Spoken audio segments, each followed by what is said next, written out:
Have you ever looked at your dog and wondered how you ever lived without them?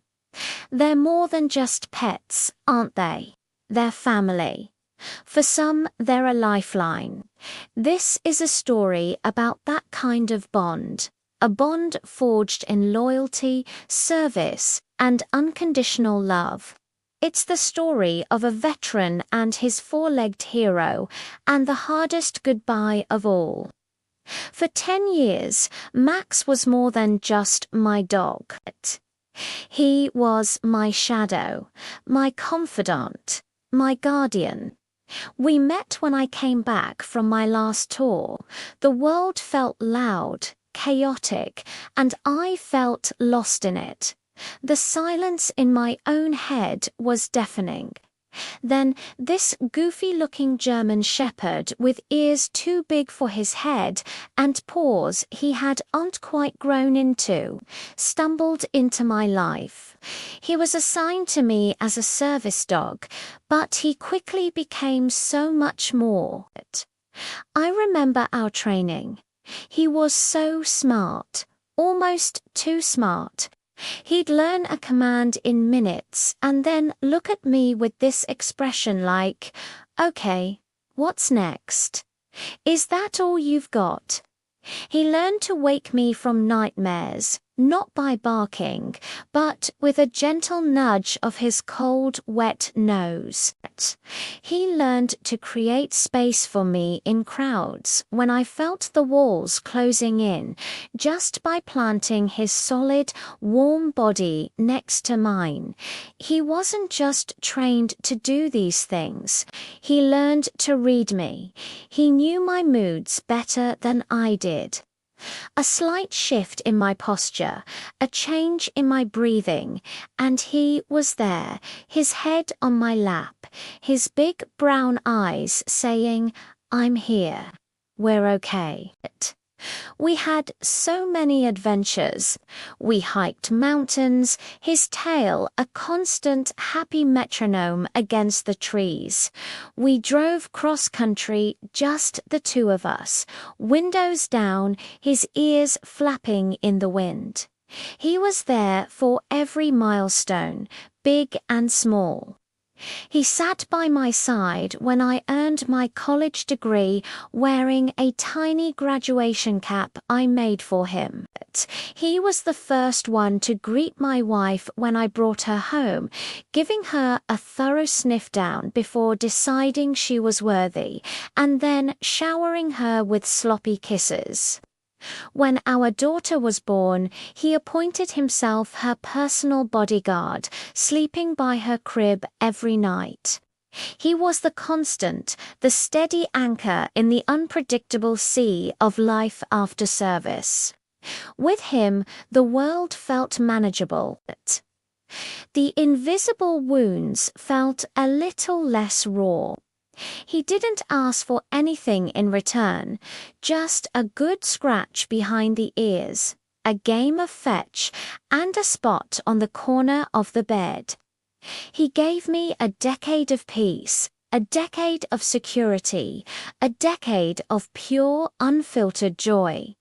But time is a thief, isn't it? It moves so slowly when you're waiting for something good, and far too fast when you have it. I started noticing the small things, the grey fur creeping around his muzzle, making him look distinguished and wise. The way he'd hesitate before jumping onto the couch. The naps that got longer and deeper. The vet called it old age, a natural progression. I called it unfair. The day came when his legs couldn't carry him on our walks anymore. So I carried him. I bought a wagon and pulled him through the park so he could still smell the trees and feel the sun on his face. His appetite faded, but he'd still manage a few bites if I hand-fed him. His bright, intelligent eyes started to cloud over, but I knew he could still see me. He could still feel my love. The final visit to the vet was the quietest car ride of our lives. He lay on the back seat, his head in my wife's lap. I kept looking at him in the rearview mirror, memorizing every detail, trying to burn the image of him into my memory forever. In that sterile room, he lay on a soft blanket, and for the first time in a long time, he seemed at peace. There was no more pain in his eyes. I knelt beside him, my hand on his chest, feeling the slow, steady rhythm of his heart. I whispered everything I needed to say. I thanked him for saving my life in more ways than one. I told him he was the best boy, the bravest soldier, the most loyal friend. I told him it was okay to rest now. His duty was done. He had served with honor. I felt his last breath, a gentle sigh, and then silence. A silence so much louder and more profound than the one he had first saved me from all those years ago. The world suddenly felt big and chaotic again, just like it had before him. Going home without him was surreal. His water bowl was still full. His favorite squeaky toy lay by the door, waiting for a game that would never come. Every corner of the house holds a memory, an echo of his presence. It's a house full of ghosts, but they're friendly ghosts. They're memories of a love that was fierce and true. People say he's just a dog. But if you're lucky enough to have had a dog like Max, you know that's not true. He was a chapter of my life. He was a part of my healing. He was a piece of my soul. The grief is a heavy weight, a testament to the depth of the love we shared. And I know, with time, the sharp edges of this pain will soften, and what will remain are the beautiful, joyful memories.